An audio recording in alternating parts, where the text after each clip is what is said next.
when it seems you're all alone and your heart is breaking too. Remember someone is praying for you. Remember someone is praying for you.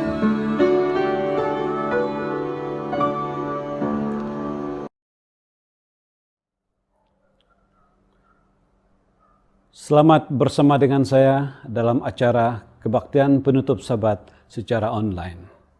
Dimanapun Anda berada ketika ini, mungkin Anda berada di rumah atas perintah kawalan pergerakan atau sedang berada di luar oleh karena harus menjalankan tugas yang penting. Doa saya, Anda dalam keadaan yang sehat, ceria, dan tetap beriman kepada Tuhan. Topik yang akan saya bahas pada petang ini ialah berharap dan percaya pada kuasa doa. Sebelum kita teruskan, mari kita semua berdoa. Tuhan Bapa di sorga, sementara kami belajar firman-Mu, kiranya Roh Kudus menyertai setiap kami, sehingga kami mengerti maksud firman Tuhan. Di dalam nama Yesus kami berdoa. Amin. Sebagai membuka minda kita, mari kita sama-sama baca dan renung ayat yang terdapat dalam buku Amsal 3 ayat 5 hingga 6. Percayalah kepada Tuhan dengan segenap hatimu dan janganlah bersandar kepada pengertianmu sendiri. Akuilah Dia dalam segala lakumu, maka Ia akan meluruskan jalanmu.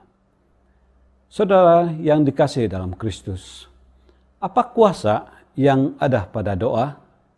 Apa kuasa atau pengaruh yang ada pada doa? Sehingga kan hampir semua umat manusia berdoa. Orang Kristen berdoa kepada Tuhan Bapa yang di sorga. Orang Islam juga berdoa kepada Tuhan yang di sorga. Orang Hindu berdoa kepada Tuhan mereka. Orang Buddha juga berdoa kepada Tuhan mereka. Bahkan orang-orang kafir juga berdoa kepada Tuhan mereka. Nampaknya hampir semua umat manusia di bumi ini berdoa, berharap kepada Tuhan masing-masing.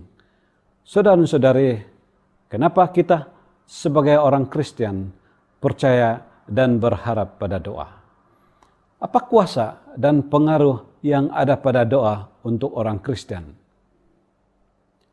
Untuk pengikut-pengikut Kristus, ada dua kuasa atau pengaruh yang ada pada doa. Yang pertama ialah kepribadian Tuhan yang kita sembah itu sendiri.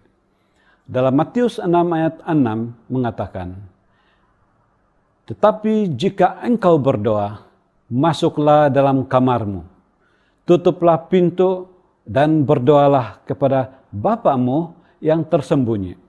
Maka Bapamu yang melihat yang tersembunyi akan membalasnya kepadamu." Ayat tadi memberitahu kepada kita yang kita sedang menghadap, menyembah, dan berdoa kepada Bapa yang di sorga. Kita bukan berdoa kepada manusia.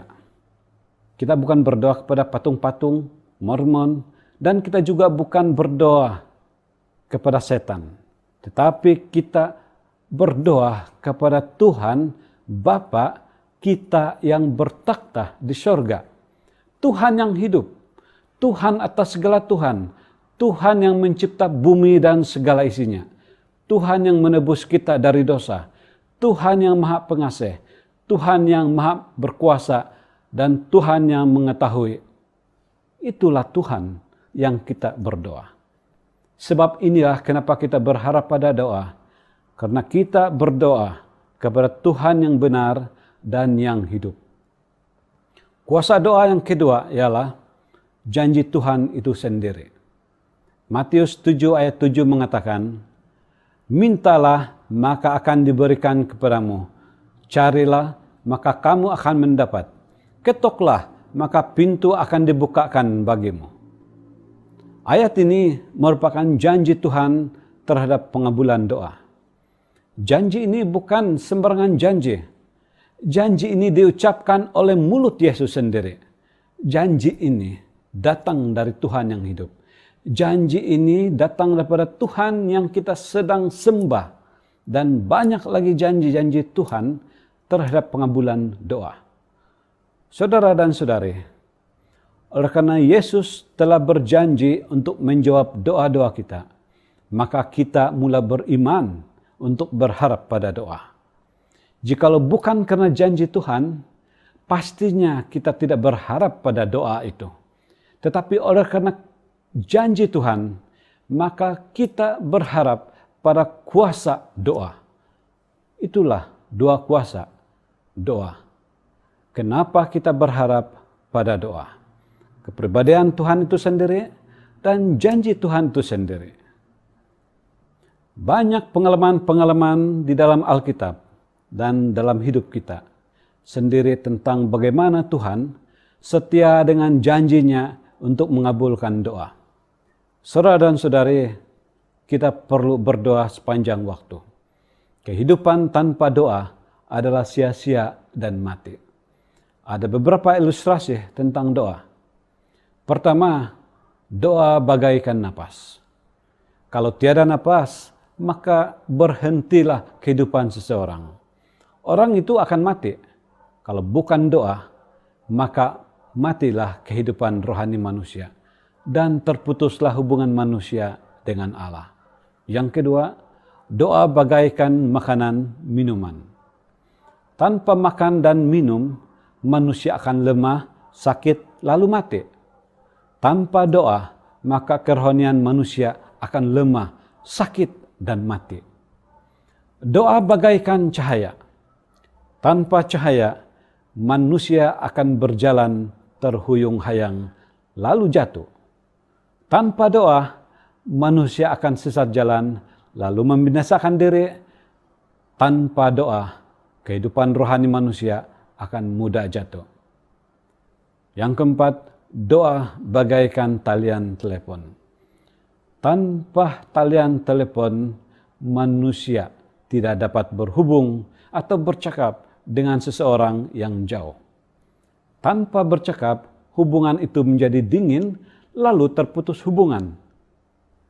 Doa adalah talian yang menghubungkan manusia dengan surga. Ia alat komunikasi untuk manusia bercakap kepada Tuhan. Tanpa doa, maka terputuslah percakapan itu. Maka hubungan kita dengan Tuhan akan terputus. Lihat itu, saudara dan saudari. Bagaimana pentingnya doa dalam kehidupan kita setiap waktu.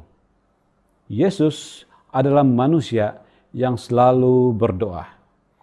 Alkitab memberitahu bahwa Yesus selalu pergi ke tempat yang sepi dan berdoa seorang diri sepanjang malam.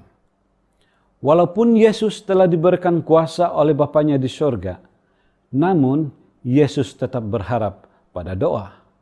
Dengan doalah dia dapat berkomunikasi dengan Bapa di surga. Pada hari-hari terakhir, sebelum Yesus disalibkan, Yesus pernah berdoa kepada Bapa di surga. Yesus berdoa agar dia dilepaskan dari semua penderitaan, semua kesengsaraan, dan ketakutan. Perhatikan di sini bahwa Yesus juga sedang bergumul dalam doa. Karena hanya dengan doa saja, Yesus telah mendapat kekuatan dari Bapanya di surga. Yesus juga berharap pada kuasa doa. Bapak saya, sebelum jadi baptis, Bapak saya adalah seorang yang kuat minum arak atau tapai. Bila dia mabuk, dia suka bercakap bermacam-macam termasuk menghina Tuhan. Kami sebagai anak-anaknya selalu menasihati dia untuk berhenti minum. Namun ia tetap sama. Kami anak-anak hanya mampu berharap pada doa. Berharap pada pengaruh dan kuasa doa. Agar suatu hari Bapa saya terima Yesus sebagai juru selamat pribadinya. Saya secara pribadi berdoa kepada Tuhan. memohon supaya sebelum Tuhan mengambil nyawa bapak saya, kiranya bapak saya menerima Tuhan sebagai juru selamat pribadi dia. Itulah doa pribadi saya. Lebih kurang 30 tahun kami berdoa untuk bapak kami, agar dia berhenti minum dan menerima Yesus dalam hidupnya. Dan akhirnya 3 tahun sebelum dia mati, dia terima Yesus dalam hidupnya melalui pembaptisan. Tahun 2002 adalah hari yang dinanti-nantikan oleh keluarga kami, di mana bapak kami telah dibaptiskan. Mama saya bukan lagi kesorangan pergi sembahyang di gereja, tapi sudah ditemani oleh bapak saya. Selepas dia dibaptis, saya mulai kagum dengan imannya. Setiap Sabat dia pergi sembahyang. Walaupun bapak saya tinggal di Kota Belud, namun selalu dia datang sembahyang di Gereja Likas. Saudara dan saudari sekalian, itulah kuasa pada doa. Itulah pengaruh doa. Tidak ada yang paling bernilai di hadapan Tuhan selain seseorang datang kepada Tuhan dengan rendah hati untuk bertobat. Ada kalanya doa itu terlalu lama untuk dijawab, tapi Tuhan mau supaya kita tetap berharap dan percaya pada doa. Jangan berputus asa untuk berdoa. Ellen G. White mengatakan, doa kita tidak semestinya mendapat jawaban serta-merta, tetapi Kristus mengajar kita supaya tidak berhenti berdoa. Ellen G. White di dalam buku Education, muka surat 253 mengatakan, iman adalah berharap pada Tuhan, percaya bahwa Tuhan mencintai kita dan mengetahui apa yang terbaik untuk kita.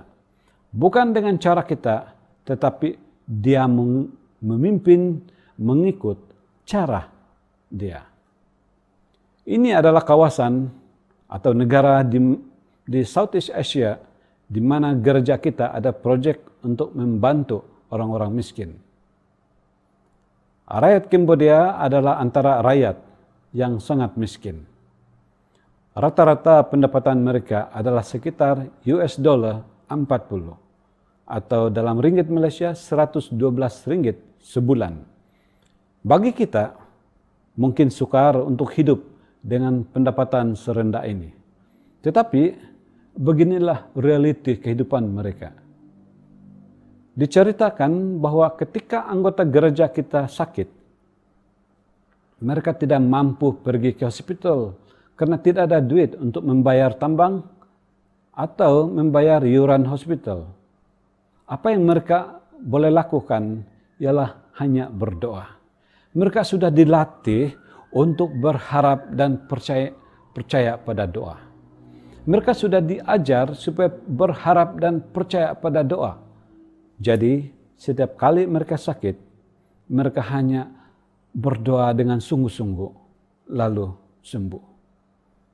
Jadi saudari, bagaimana dengan kita? Apakah kita berharap dan percaya pada doa? Mungkin karena kita berada di zona yang selesa, maka kita lupa untuk berharap pada doa. Oleh karena kita terlalu manja dengan kehidupan kita yang serba ada, maka kita lupa untuk berharap dan percaya pada doa. Ibrani 11 ayat 6 mengatakan, tetapi tanpa iman tidak mungkin orang berkenan kepada Allah. Sebab barang siapa berpaling kepada Allah, ia harus percaya bahwa Allah ada dan bahwa Allah memberi upah kepada orang yang sungguh-sungguh mencari Dia. Jadi saudari, hanya dengan iman saja kita boleh berkenan di hadapan Tuhan. Hanya dengan percaya maka kita beroleh upah dari Dia. Suatu ketika saya bersama keluarga pergi melancong di Genting Highland.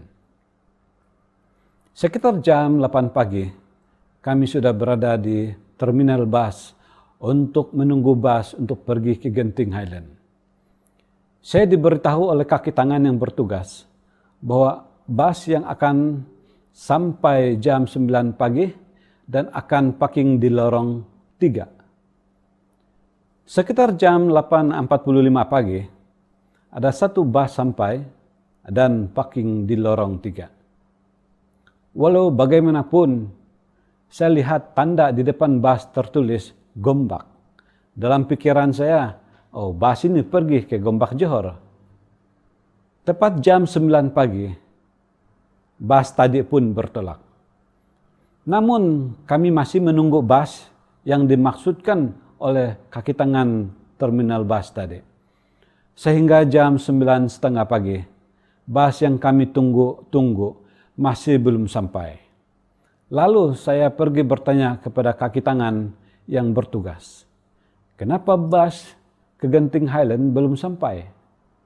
Kemudian jawab kaki tangan tadi, bus itu baru saja bertolak jam 9 pagi tadi. Lalu saya tanya, bukankah itu bus yang parking di lorong 3 tadi pergi ke Gombak? Kemudian dia menjawab, bukan. Itu ialah bus dari Gombak menuju ke Genting Highland. Kemudian sesedikit mengeluh, namun saya tetap tenang. Lalu saya beritahu istri saya apa keadaan sebenar yang berlaku. Dengan rasa kekesalan, istri saya pun mulai mengeluh dan komplain. Namun saya peringatkan kepadanya untuk tetap sabar. Saya beritahu kepada istri dan anak saya bahwa apapun bus yang kita ikut, itulah bus yang terbaik. Bukankah kita sudah berdoa tadi pagi?